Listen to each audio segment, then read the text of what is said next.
Right now, though, let's turn our attention back to Russell Brand, very much at the centre of the news agenda, as the Met Police revealed that they have received a complaint from a woman who's come forward claiming that she was sexually assaulted by Russell Brand in 2003. She is the fifth woman to come forward to speak publicly, the first to actually go to the police. This as charities, literary agency, publisher, tour promoters, all basically distancing themselves from Russell Brand. Channel 4 production bosses have admitted that he was known as a predator when he worked there. And also there's big claims about the BBC, that a BBC car was hired to pick up one of the women who've made a complaint against Russell Brand in that Channel 4 dispatches and Sunday Times and Times investigation. She's been known as Alice, that's not her real name, but at the time she was 16 years old, picked up from school in a BBC car, taken to Russell Brand's home. Some pretty big questions to be answered there. Well, let's talk about all of this with media law consultant Ian Bloom. Good morning to you, Ian. Good morning, Julian. Good morning. Just your overall reaction, first of all, to the four women who came forward for the documentary and the interviews, but also the fifth woman who's come forward to the police. I think it was pretty inevitable once the story broke last weekend that, given the publicity, given the Dispatches programme on Channel 4, given the massive coverage in the Sunday Times, the Times, and all the other papers picked it up, that other women who had been with Russell Brand one way or the other would come forward. They were almost invited by the tone of the stories to speak up. And as you've said, the likelihood is that others will now be emboldened to come forward and complain. Because until and unless the police actually have complainants in front of them saying, this is what happened to me, can you do something about it? They've been a bit stuck. They can't easily proceed with an investigation without complainants. No. They may now have the first, and I think there may be more. I do wonder, though, I mean, given the abject failure of police to investigate, shoplifters and burglaries when people have actually, thefts, where people have actually gone, I've got proof that my stolen bike is in this property, or I've got CCTV of a guy we know the name of who's been, stealing from our shop. And they say, well, there isn't enough evidence, we can't proceed. The idea that you could investigate a 20-year-old sexual assault, I find a little bit questionable. I think you're absolutely right. Before I started speaking to you, you were talking about the difficulties the Met are facing with 1,000 officers, one way or the other, not on full duties. They are understaffed, they are overstretched, they're asked to do an incredible amount of work. They can't investigate everything, but they are reacting to this news story by effectively inviting those with complaints to come forward. And when it comes to women being abused, the women are entitled to go to the police. The police have an obligation to investigate. The evidential difficulties when something is 20 years old, because there's no time limit here, are obvious. There's no DNA, there's no supporting documents usually. It's a very tough forensic job. Well, to a certain extent, it's a waste of police time. Not that I'm saying I'm not disbelieving or believing anyone on either side here. I'm just thinking, if you're not going to investigate clear crimes where there's clear evidence of a crime taking place and clear evidence of a culprit and proof of guilt, I'm not entirely sure that it is a good use of overstretched police resources to investigate a crime that has no chance whatsoever of ever even having a chance of going to court. I wouldn't say there's no chance, but certainly the odds must be unless against. It's on video. Yeah, it would be interesting, to have a police officer come on your show and explain the difficulties of dealing with ancient allegations that surface now, because it is difficult. Yeah. And after the police, the CPS have got to be involved. Yeah, well, but again, they've got a duty of care to the taxpayer as well, and the courts, bearing in mind, you can take 5 years for a case to come to court right now, for goodness sake. I mean, whether or not have you got more than a 50% chance of actually getting a conviction? And you simply won't without that sort of evidence. Let me talk about the trial by media. A lot of people are saying, look, this is, the media basically report these things. He has got a right of reply. He can he can come on. He could come on this show. Russell Brand could come on this show right now and go through all the reasons why he believes this allegation is untrue, that allegation is untrue. He has issued that YouTube statement on Saturday night ahead of the dispatches.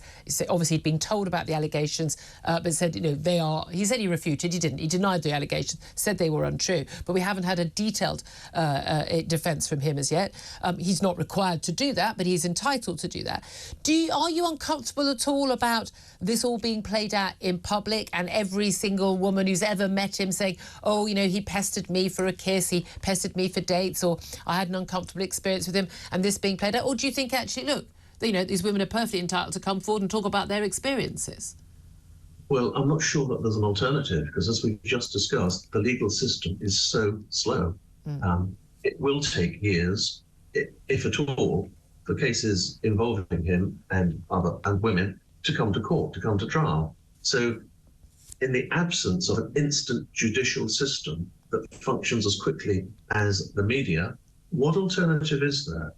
The journalists spent 4 years looking into this, and they compiled a pretty impressive program and documents for the Times and the Sunday Times to publish. I think a lot of the time involved, from what I can understand, we spoke to the chief investigative reporter for the Sunday Times yesterday, is persuading the women, getting more than one woman. I mean, we saw this with the Harvey Weinstein expose, the length of time it took to persuade women to go on the record. And this is the interesting thing, the allegations we've had from, Daniel Sloss, the comedian, the only comedian to go on the record talking about, what the rumours that he'd heard and women being concerned about the alleged predatory behaviour of Russell Brand. We know that Catherine Ryan had basically called him a sexual predator on the roast battle. Actually, a fantastic, a very funny show that she did with Jamie Carr, and they actually did not show those clips because he was so unhappy about them. Obviously, there were some concerns about it. In terms of where we go now, I mean, the only person I think who's defending Russell Brand is Bev Turner on GB News and her dad. His dad, Ron Brand, who said this is a vendetta against Russell Brand. Because there is a concern. I take these allegations from these women very seriously. I think they are very credible. There appears to be a case to answer. I want to hear his side as well. I've sat on a jury this year. I know how much hearing the prosecution evidence can sway you one way. You hear the defence evidence, you may well be swayed a different way. The weight of the number of women saying similar things, certainly doesn't look good for Russell Brand. But there is also this conflation, Tom Slater and I were talking about it earlier, of things he's said on stage as part of his act or on TV or radio, and things that he's alleged to have done in his private life.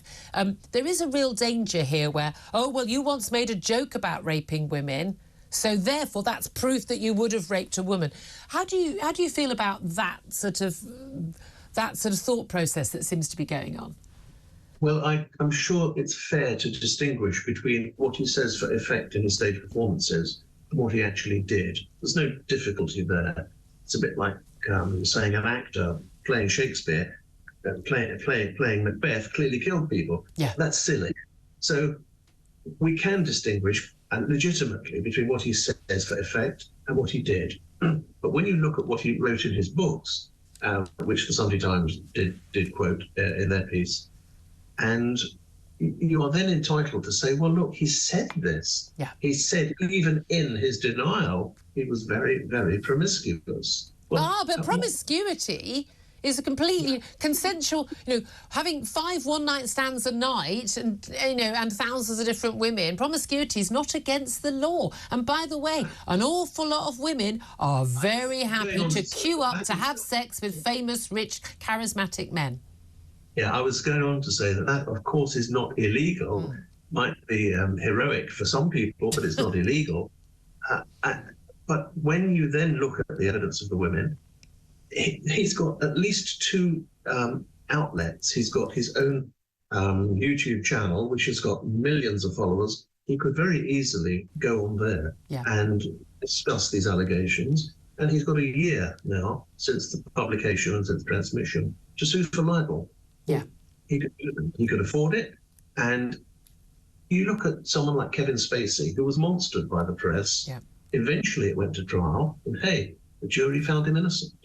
So we have to bear in mind that for all his activities, At present, only 4 women have gone anonymously and gone public. 1 has, in the last 24 hours, it seems, gone to the police. Well, it's still a developing story. Yeah, that's very important to remember. And clearly the media are, I won't say obsessed with it, but they're concerned by it and they're very interested in it. Yeah, really good to talk to you. Ian Blue, media law consultant. Thank you very much indeed. Amidst this litany of astonishing, rather baroque attacks are some very serious allegations that I absolutely refute. These allegations pertain to the time when I was working in the mainstream, when I was in the newspapers all the time, when I was in the movies, and as I've written about extensively in my books, I was very, very promiscuous. Now, during that time of promiscuity, the relationships I had were absolutely always consensual. I was always transparent about that then, almost too transparent.